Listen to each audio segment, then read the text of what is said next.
Hi friends, ഇന്നത്തെ വീഡിയോയിലേക്ക് എല്ലാവർക്കും സ്വാഗതം. ഇന്ന് നമ്മൾ പഠിക്കുന്നത് നഴ്സിംഗിൻ്റെ എക്സാമിന് PSC മുൻ വർഷങ്ങളിൽ ചോദിച്ചിട്ടുള്ള ചോദ്യങ്ങളും അവയുടെ ഉത്തരങ്ങളും അതുമായി ബന്ധപ്പെട്ട വിവരങ്ങളുമാണ്. ഒന്നാമത്തെ ചോദ്യം ഇതാണ്: an autoimmune disorder affecting neuromuscular junction leading paralysis.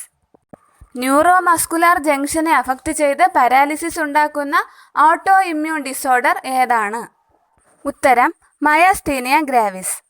പ്രവർത്തികൾ ചെയ്യുമ്പോൾ മസ്കുലർ വീക്ക്നെസ് ആൻഡ് ഫെറ്റീഗ് അതിരൂക്ഷമാവുകയും റെസ്റ്റ് ചെയ്യുന്ന സമയത്ത് ഇവ രണ്ടും കുറയുകയും ചെയ്യുന്ന ഒരു രോഗാവസ്ഥ കൂടിയാണ് മയാസ്തീനിയ ഗ്രാവിസ്. രണ്ടാമത്തെ ചോദ്യം: name the junction which is seen in between neurons. ന്യൂറോൺസിൻ്റെ ഇടയിൽ കാണപ്പെടുന്ന ജംഗ്ഷന് പറയുന്ന പേരെന്താണ്? രണ്ട് ന്യൂറോൺസിനിടയിലുള്ള ജംഗ്ഷൻ. ഉത്തരം സിനാപ്സ്. ന്യൂറോൺസിനെ മലയാളത്തിൽ നാഡീകോശങ്ങളെന്ന് പറയുന്നു. നെർവ് സെൽസ് എന്നറിയപ്പെടുന്നതും ന്യൂറോൺസ് തന്നെയാണ്.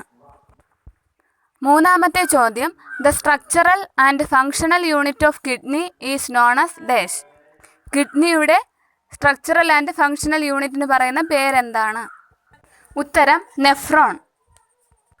ഒരു നെഫ്രോണിൻ്റെ നീളം ഏകദേശം 3 സെൻറ്റിമീറ്റർ ആണ്. നാലാമത്തെ ചോദ്യം: name the enzyme present in saliva.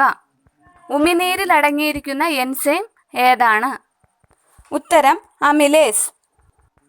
സലൈവയിൽ അടങ്ങിയിരിക്കുന്ന ഡൈജസ്റ്റീവ് എൻസൈമാണ് സലൈവറി അമിലേസ്. ഒരു ദിവസം ഏകദേശം 1.5 ലിറ്ററോളം സലൈവയാണ് പ്രൊഡ്യൂസ് ചെയ്യുന്നത്. അഞ്ചാമത്തെ ചോദ്യം: the embryo with 8 to 16 blastomeres are known as dash. ഉത്തരം മൊറുല്ല. ബൈനറി ഡിവിഷനിലൂടെ എംബ്രിയോ 16 സെൽ സ്റ്റേജ് വരെ ആകുന്നതിനെയാണ് മൊറുല എന്ന് പറയുന്നത്. മൊറുല മൾബറി പോലെയാണ് കാണപ്പെടുന്നത്. ഇന്നത്തെ 5 ചോദ്യങ്ങളും അവയുടെ ഉത്തരങ്ങളും നിങ്ങൾക്ക് മനസ്സിലായി കാണുമെന്ന് വിശ്വസിക്കുന്നു. മുൻവർഷത്തെ ചോദ്യോത്തരങ്ങളുമായി നമുക്ക് വീണ്ടും കാണാം. Thank you.